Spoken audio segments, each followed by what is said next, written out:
Guys, let's talk about mga scams and boodles sa mga group tour packages. So just so you will be aware. So yung first international trip ko is sa China and I was with my parents. So it was our first international trip. So we really had no idea yung mga kalakaran sa mga group tour packages. Hindi ako against na mga group tour. Hindi ako against mag-agency kayo. No. It's just that things like this can happen. So nangyari to siya sa China. So pinuntahan naman namin yung nasa itinerary pero hindi lahat napuntahan kasi parang mas na-prioritize yung shopping tour. So may isang day na I think 80 to 90% of mga places na pinuntahan namin ay like factory ng mga tela. May isa pa na isang establishment na puro daw mga Tibet doctors na pinag-check up kami. So, naniwala naman kami na pumunta talaga sila sa Guangdong to help people, to really share their knowledge, etc. Tapos, ang sabi, guys, mamimili kami ng libreng check-up.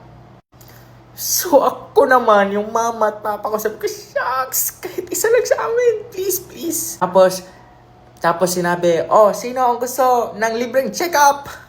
Ay, nag-aagawan kami. Ako. Napili si mama.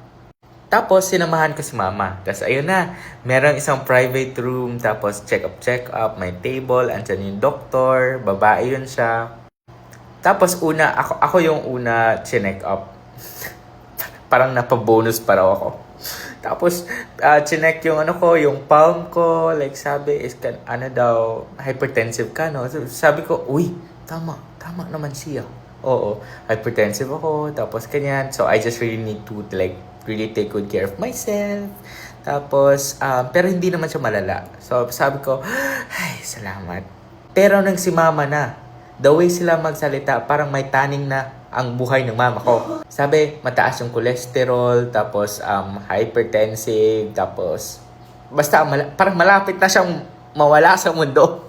So, kung ikaw yung anak, tapos narinig mo yung pinagsasabi ng doktor sa harap mo mismo about sa mama mo, tutunganga ka lang dyan.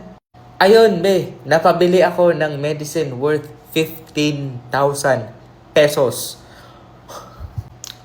Tas hindi lang yon, may pa-token sila sa mga bibili ng medicine, may pa-token sila. Oo.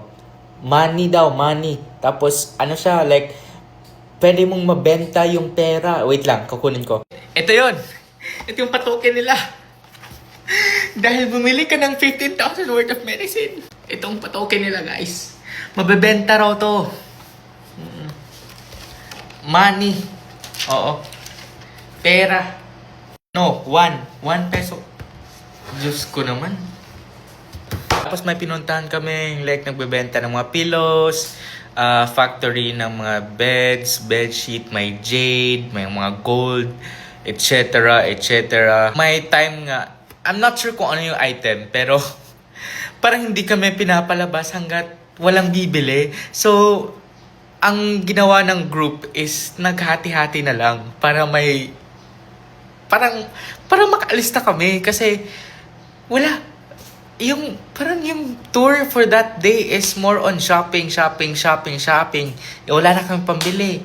Guys, I'm really not against mga group tour. I'm really not against travel agencies. Kasi guys, if you will book a tour package sa mga travel agencies, they will do everything for you. So basically, sasakay ka na lang ng plane. Which is super less hassle. Pero if kukuha mo kayo ng mga super mura na mga group tour packages, just a heads up na things like this can happen. So, para hindi ka na mabudol, para yung mindset mo is you are actually not required to buy something. You're not required to get that item. Okay? You're not required. Hindi ka nila sasakalin kung hindi ka bibili.